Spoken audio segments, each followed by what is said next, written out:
If you want to power off your Samsung Galaxy Z Flip 8 without touching the screen because, for example, it is broken or you just cannot use it for some reason, what you need to do is you need to get a USB cable and you will have to connect your phone to a computer.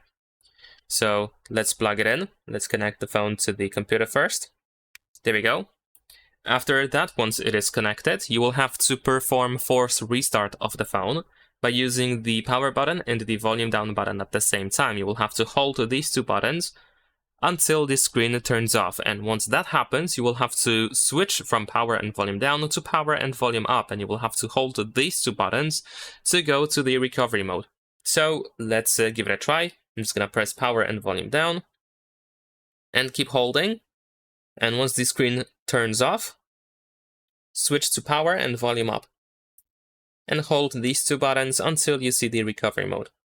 There we go. Now we can release both buttons. Over here we can unplug the cable, we don't need it anymore. Now in here in this menu we navigate by using volume buttons. So you can, for example, press volume up once to select the power off option, and then press power button to confirm.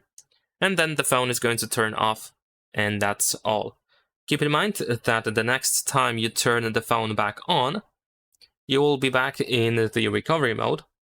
So you will have to choose reboot system now and press power button to confirm. Your phone is going to restart and go back to the normal mode. Leave a like and subscribe.